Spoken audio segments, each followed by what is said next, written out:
Hi there, and welcome to Story Time with Uncle Bill. And today's 30 of a year to get fit, the road to six-pack abs. Not really sure what we're going to do today. We'll figure it out. I just got off the phone with one of my friends, and drugs came up. Very concerned if I was taking drugs. And the answer to that is no. It's just not. I have goals and missions and dreams and aspirations, and drugs will absolutely ruin that. And I don't know how many times I've been sitting down in a chair and had to go, yeah, hi, my name is Billy Jakowski and I'm an addict. I smoke weed. And every time I think of that, the first thing that pops up is when David Chappelle in Half Baked was up there, had to go to that meeting, and old Bob Saget was like, yeah, you smoke weed? Man, you ever sucked for crack? I have. And you hear that dude say, I see them. Hold on. And I really understand the meaning, because as a person that smoked weed since the age of 9, 10 years old, and that's like smoking all the time, trying it before then, and then I was probably about 18 years old when I tried coke and crack for the first time. It's two different worlds. It's not even the same thing. Weed has never made me want to ever, unless I was down on my luck, want to give everything up, like my rent money, my food money, part of your bills. And that's never been the case for me. It's always been, I never really went past, take that back, 2 times I went over 4 days, and one time my crystal meth, I went like 28 days. It was cheap, to be honest with you. But other than that, normally it's just a one-time thing. One night, Friday night, Saturday night, and that was just to hang out with the boys and kind of like make sure that they were all right. Let's do some shoulders.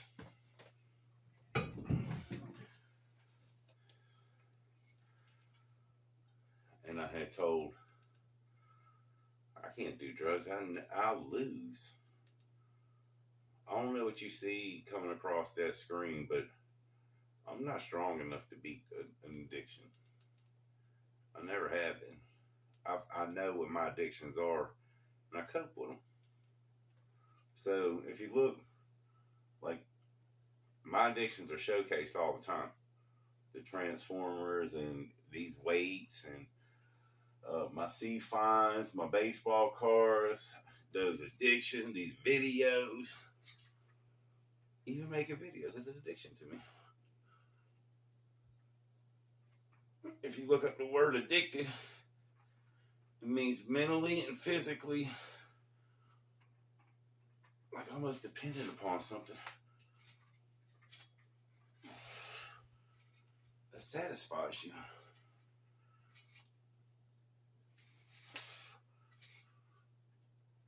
And those things do.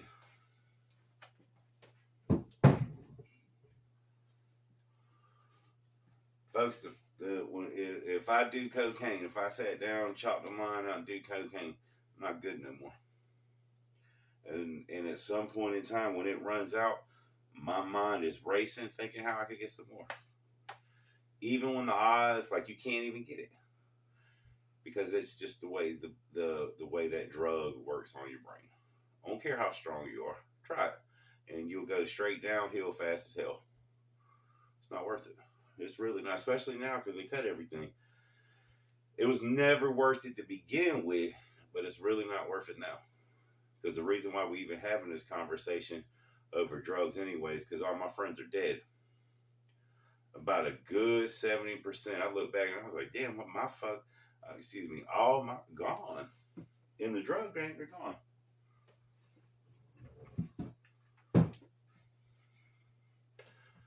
And, man, I miss them guys too. Not for the drugs or anything. Most of the time, most people don't understand.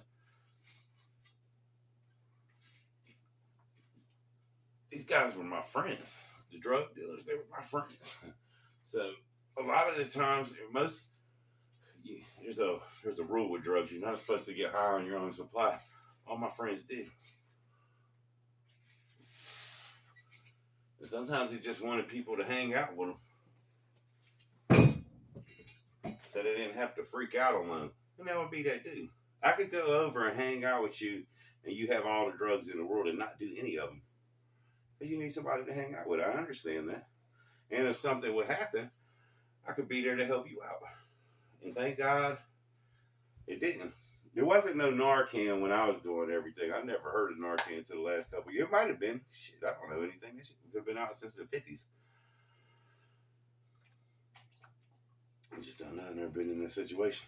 But I actually got somebody's coming that has and just used Narcan like 2 days ago to save somebody from a heroin overdose. I didn't even know where to get Narcan. And I was glad when they was telling this story that it didn't happen to me, because they wouldn't have been able to be saved because I ain't got no Narcan.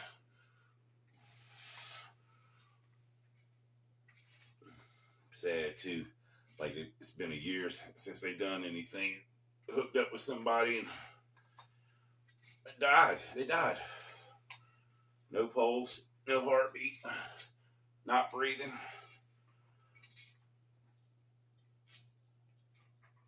Said he came back to life like Pulp Fiction.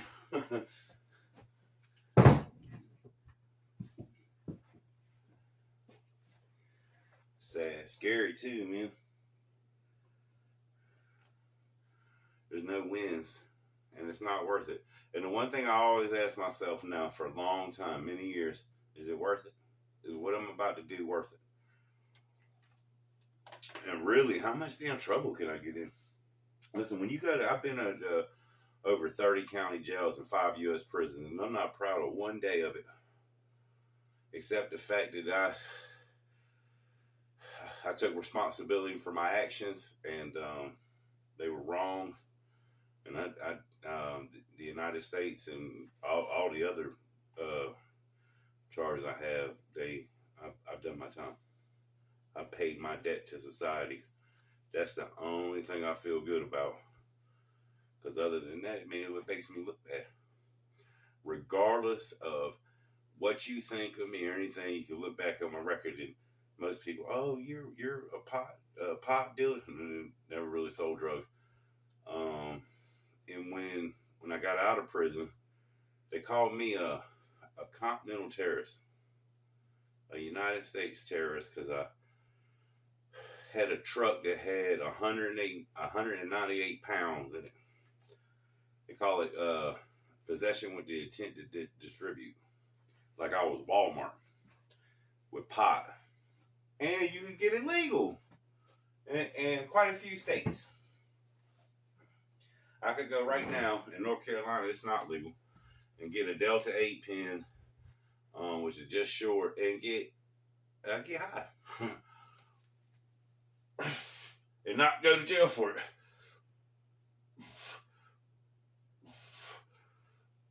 And I ain't complaining because when I did it, it was against the law.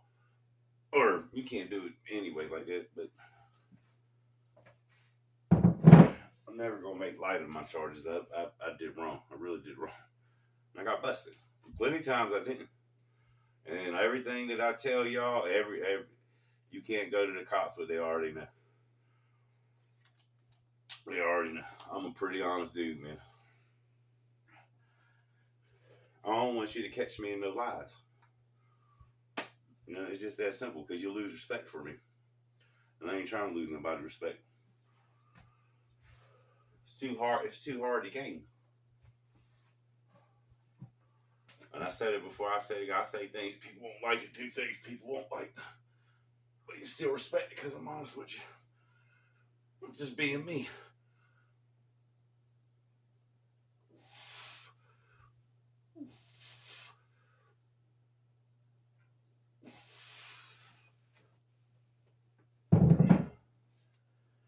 However strong you think I am, mentally, physically, maybe you don't think it at all, I will crumble. Coat, crack, crystal meth. I'm not a heroin fan. I mean, I've done a bunch of pills, especially after being shot. Like when they came out with Oxycontin 30s, I used to get 120 of them a month. I call all those opiates, those pills, Oxycontin, Vicodin, Percocets, the greatest lie.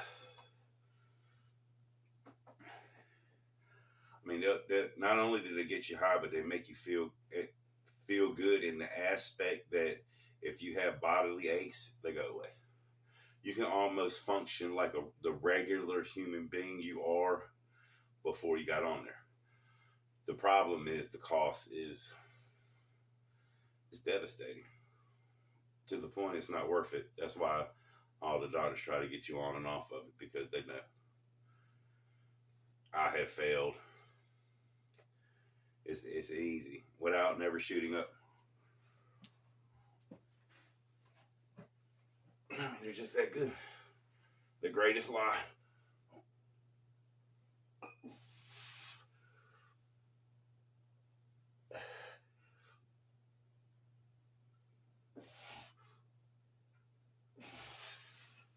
The constipation alone ain't worth it.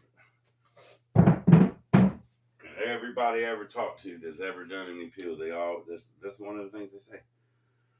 At some point in time, they shit the biggest turd in their whole life. Everybody got that story. I got it on there. I already got mine on there.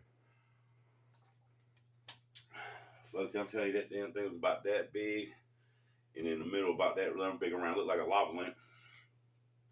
Ain't no shame. It is what it is. You know, and that was after my second surgery, because I had the cast on. Almost, I mean, that could have killed me. It took me, a damn turd would have took me out. That's what I call some shit. Coming back to it though, is it worth it? Ask yourself every time, if you're out there doing drugs and you're watching this, is it worth it? If you got a wife and kids or a good job, or man, hold up. You got a pain, I'm sure. Anytime if you feel any kind of sharp pain, first off, before you work out, make sure that you consult your physician and that you're able to. Fully hydrated and ate 30 minutes to an hour before you work out. Done some kind of warm up, maybe a stretch afterwards. I have pain right there on my shoulder, and I didn't like it. Not detrimental. We'll just get a lighter and see how that works.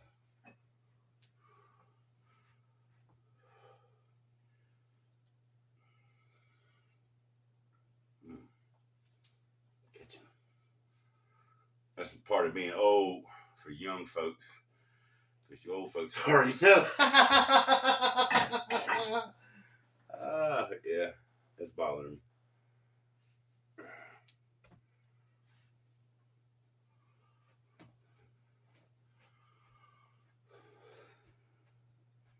The easiest thing you could ever do. The easiest, I promise you. Just say no. You might not be able to do it right now because you're caught up in the grip. That's what I call it when you caught up. Well, after you do the first line, the first bump, shoot that first shot, take that pill, whatever it is you're addicted to, drug-wise, you know it's over, at least for that night. And you might, man, my shoulder. You might stay up for a couple days. You might stay up for a week. You might stay up for a month. But there's going to come a time you're going to have to crash, where your body's just going to say, hey, we've had enough, and you're going to go to sleep. And when you wake up, that's when you need to make that decision, because you're out of the grip. You should be real close to normal, maybe hate yourself and your situation. And you may look around and notice that you don't like anything about your situation because it's all going to shit. Blame yourself, do the right thing, and get on board like everybody else. Just do the right thing, because you know in the end you're worth it, and you can always change your situation, especially when it comes to drugs, because saying no ain't gonna cost you anything. Saying no will never cost you anything when it comes to drugs. It'll help you in every way possible. Promise you. What are you really afraid of? You gonna lose your friends? You afraid of the way your friends are gonna think about you? You don't want the respect of your family or co-workers, or you know what I mean? That's what you're risking. For a bump, for a hit, for a fix. I've been there, man. I know how it is. And I also know how it is to say no. I've watched it. Just sat here and watched it. I felt bad for you. But it's always a good time. That's what the problem is. You think it's a good time. But if it's not worth it, don't do it. And keep asking yourself every day, is this shit worth it? Because you are. You really are. I hope everybody's having a good day and staying safe. If you can, hit that like button for me. Share the video. Subscribe if you haven't.